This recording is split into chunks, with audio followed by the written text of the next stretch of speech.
Hey! Hey, Wells! Is it weird? Does it feel like you're talking to yourself right now? No, because clearly the quarantine has been much nicer to you than it has for me. I've aged 40 years. I'm slowly dying. I can kind of grow a beard like a Yeah.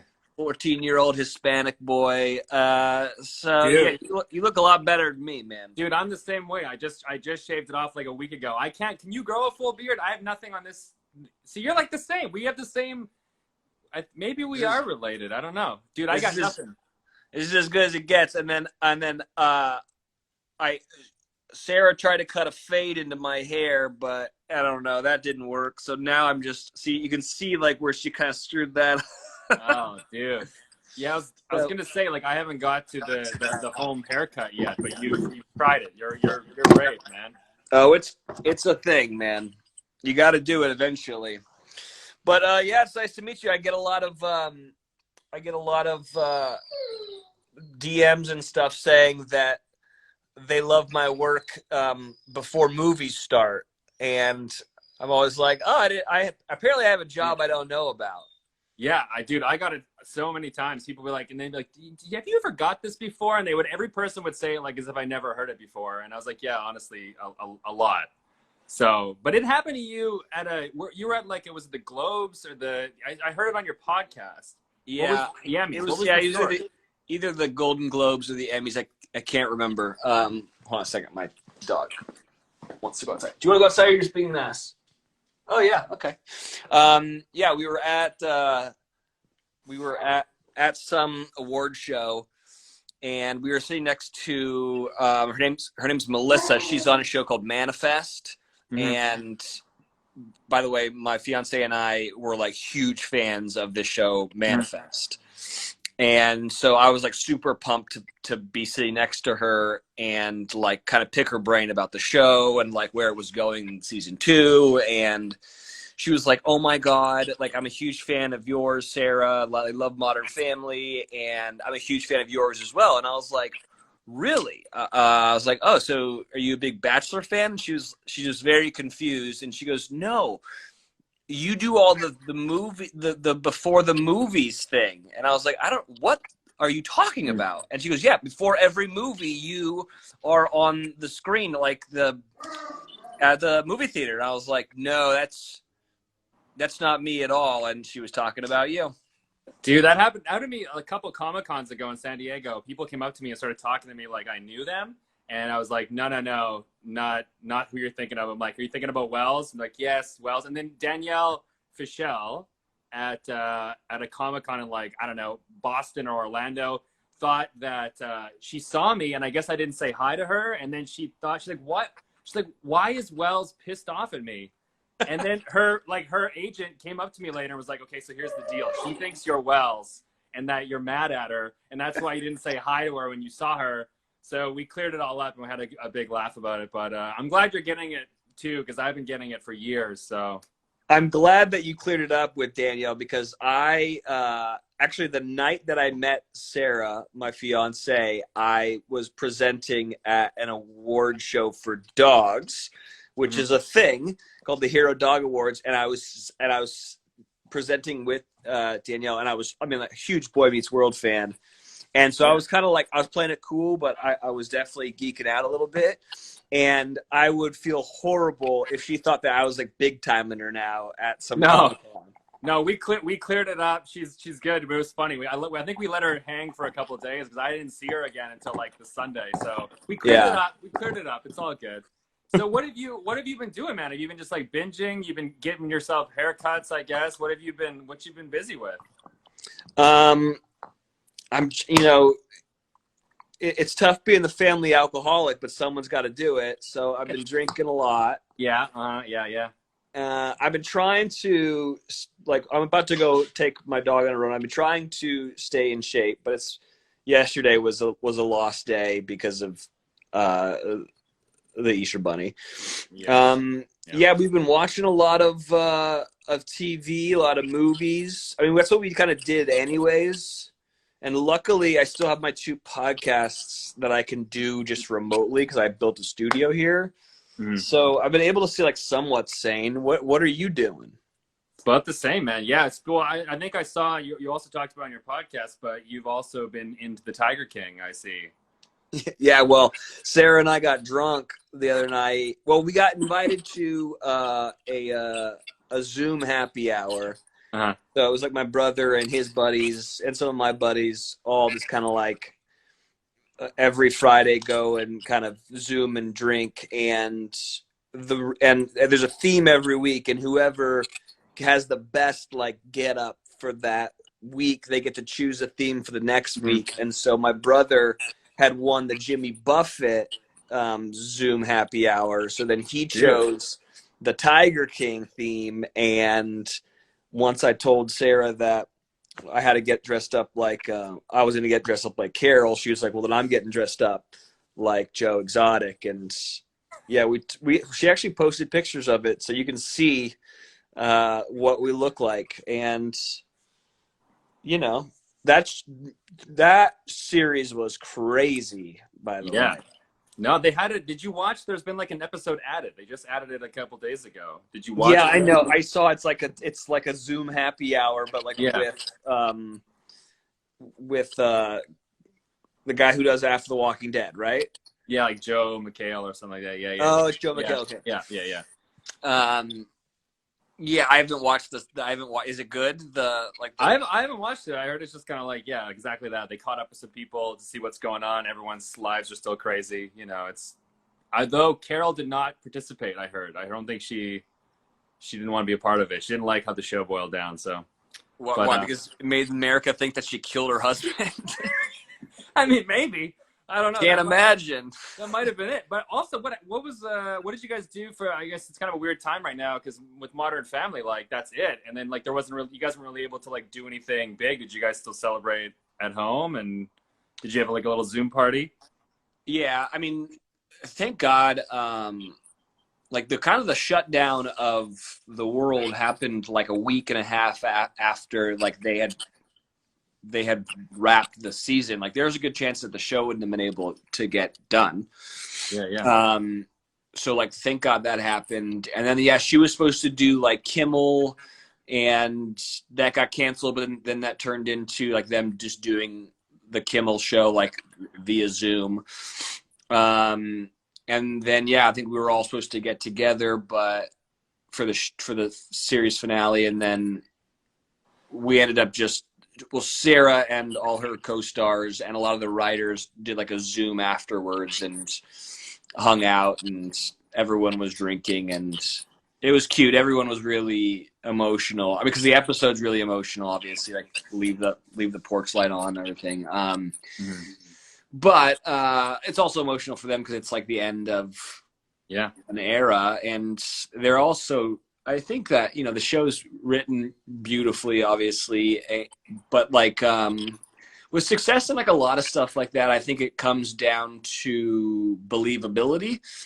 You have to like believe that this is a real thing, and like all those actors are like family together, and so I think it was a very easy show for them to make authentic. Yeah, yeah. Yeah, it's just unfortunate, I guess, now with, the timing of stuff, we weren't able to finally give it the send-off it deserved. But, I mean, I still Zoom. If you have shares in Zoom, man, you're laughing right now. I know. Well, to be honest with you, the ratings probably were the best they've been in a very long time. So. Yeah. That's what everyone's saying, like, with shows like Tiger King and all this success. Like, if we weren't all stuck at home with nothing really to do but watch stuff, like oh, my God, the TV is, like, blowing up right now. Yeah, I know. We just need to get back to filming it. And once we can do that, then my bank account won't be so scary looking. Was it like, I guess the same for everybody, hey? Like everything that just went on pause for you? Like what's the situation down? You're down in LA, right? Yeah, we're in LA. It's funny. I was looking at my calendar today. It's so sad and depressing. I was looking at my calendar today. I was supposed to leave LA to go film this new show that I'm doing for MTV today. And that's just not happening. But everyone's just kind of like on pause right now. So yeah. And obviously, like there are people out there who are in much bigger and more dire straits than I am. So I'm very lucky and blessed. We have 2 dogs and I have a wonderful fiance. So it's not like this is the worst thing in the world. And, we've got a good friend who is, who's a nurse for 2 hospitals in LA. And she was at that, at the, Joe Exotic themed Zoom. And we were like, so what is it like in the hospitals? And Yeah. I think if anyone has friends that are in the healthcare and nurses or doctors, they should talk to them, because when you hear it from them, it's a completely different narrative than when you watch the news. It's much scarier, much more real. So we've been trying to do like a thing where each week someone from that happy hour sends whatever hospital she's working at that week or that day, like pizzas or Subway sandwich, like a bunch of food, because their shifts are like crazy long, and those masks are like digging into their faces, and they're having to use the same mask the entire day, which is bonkers. And they're having to deal with like a lot of obviously like really sad days. So Yeah. How are you holding up? Yeah, I mean, it's the kind of the same situation up in Toronto. I mean, for the first couple of weeks, it was tough to like find stuff at the stores and things. People were just doing like the hoarding and the mass buying of everything. And then I think it's kind of like the panic has subsided a little bit. You can find toilet paper on the shelf again. Yeah. For a while. Do you have like a reasonable amount of toilet paper, or did you like go a little crazy on that? So I'm a baby wipes man, and so I was stocked up. Okay. I knew, like, well, it's funny because, I mean, this might be too much, but like, I like to have at least 2 like packages of baby wipes in every bathroom. Okay. And my fiance has done very well in her acting career, so there's a lot of bathrooms in this house. And so I was like, if nothing else, I'm good for like 3 months, because I'll just go to different bathrooms.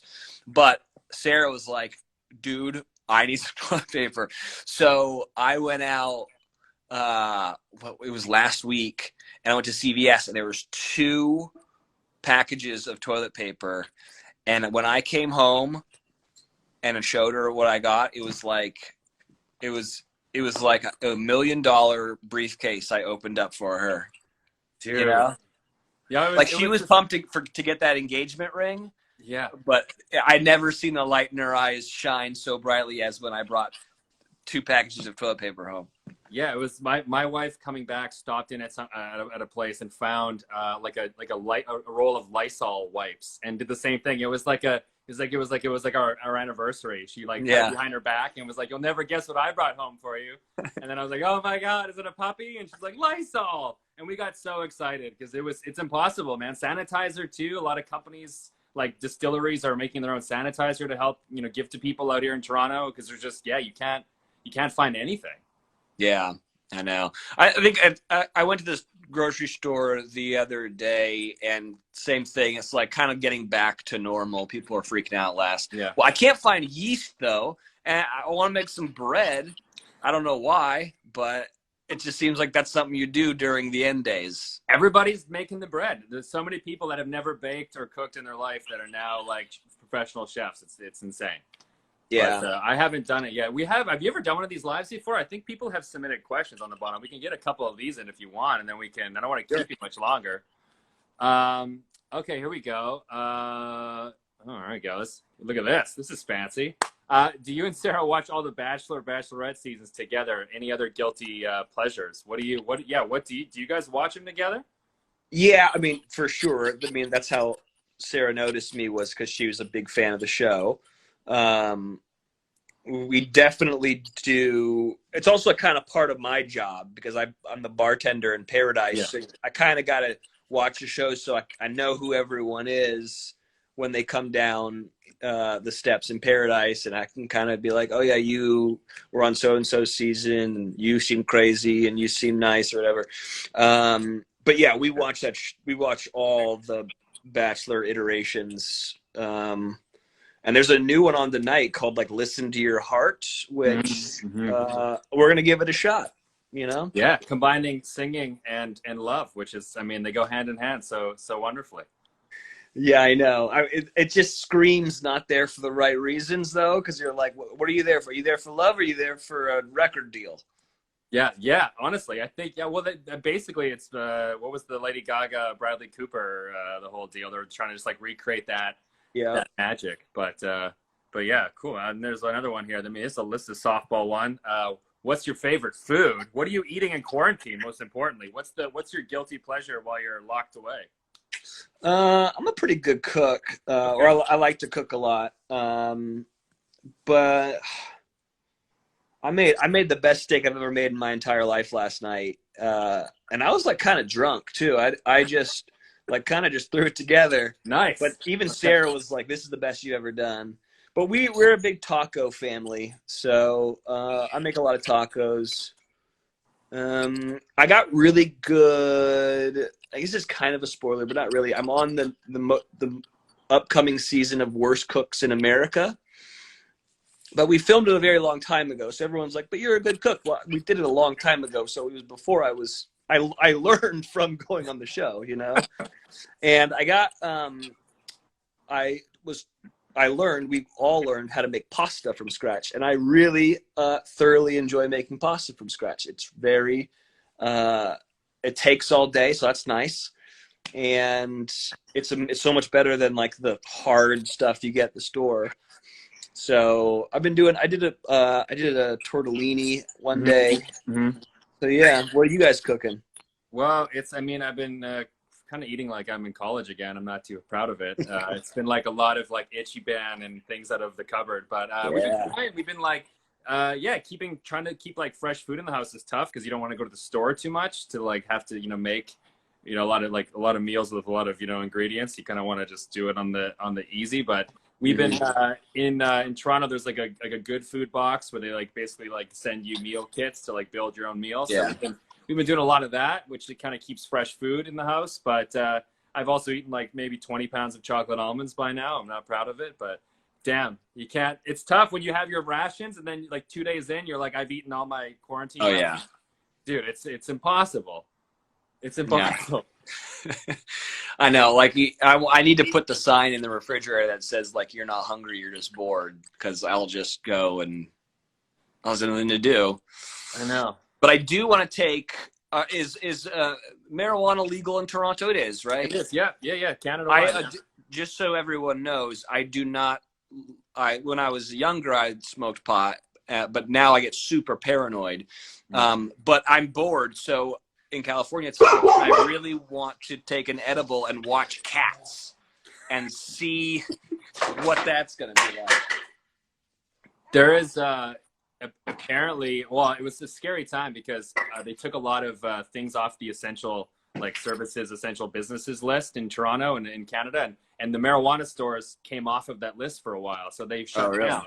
And then people got really upset about it, and then they opened them up again. So we're good on that front. But speaking of cats, did you see that there's like a butthole cut of cats? Did you see that? Or there's did you hear about that? No, but now I want to, because when they originally animated the cats, they I guess had butts, and then they like went back and like had to digitally erase the butts because it was too much. So that's the cut you want to watch. Yeah, all those balloon knots. No, thank you. All right, man. I don't want to keep you any longer. We got one more question here we can get to. What are you most looking forward to when quarantine is over? That's a good one. What's it going to be? I mean, I don't know. I think just like traveling for me. There's a ghost in our house. Like there are like what is happening? So many picture frames just fell off the table for some reason. What am I looking to? I know that this is super dumb. I get two things. I am a very social person. I like going to the bar. Obviously there's a theme here that I like to drink, but I'm a bartender on TV, so shouldn't be that weird. But I love going to the bar. I love seeing my friends. And I like going. I lived in Nashville for a long time, and I was a radio DJ for a long time. So I love going to go see live music. That's like a thing that like keeps me sane. So I'm gonna be excited about that. My other thing is I want to go back to work. I like to work. Mm-hmm. So those are the two things that I'm looking forward to most. What about you? Yeah, same thing. Getting back into it. It's crazy because I started as a radio DJ too. Really? Look at that, man. Weird. Man, What a weird parallel world we live in. Yeah, you were broke too then, huh? Yeah, I know. I hear you. What was your deal? What was your where did you start? What was your first shift? My first gig ever was in high school. My buddy went to like the real nice prep school that had a radio station. And so I got on that. And then when I went to college, I studied broadcast journalism, and I did a show in college. And then my first professional one was in Nashville for WRLT Lightning 100.1 on the FM dial. Nice. What was yours? I started as an evening swing announcer on like a pop station in my hometown of Saskatoon, Saskatchewan. You've probably been, I'm sure. Oh yeah. And then I moved around the province before I got into like on camera stuff. So I did radio for like a while. I did like a bunch of formats. And have you done country radio? That's a thing. No, I did every format except for urban and country. Dude, I was in the prairies in Canada doing country radio. That's like, you're like a god. Yeah. Well, wait, dude, are you a single man? No, I'm married. Yeah. You're married? Okay. Yeah. Yeah, she's I don't know, like reading or something, maybe watching this live somewhere else, I think. But yeah, it's funny, everyone's commenting like twins, doppelganger. Yeah, that's why, for people who have just joined, that's why we're doing this, because we finally wanted to. Yeah, Sarah, I'm FaceTiming with the guy that everyone says that I look like, that does the things before movies. Remember that? Oh yeah, you mentioned that. Yeah, that's Tanner. Cool. Say hi. Hello. Hey. Worlds have collided, man. Well, I don't want to keep you. You got to go walk your dog. So. Yeah. Well, you guys be safe, and it's great to finally meet you, man. You too. All right. Well, safe. Safe walk. Don't socially distance. Don't go too close to. I heard dogs can contract the virus on their fur and things. So, don't put that mojo out there. And also you can get it from ghosts. So you better be careful, because the ones in your kitchen could give it to you as well. All right, buddy. All right, see you, man. Thanks a lot. See you later, pal. Later.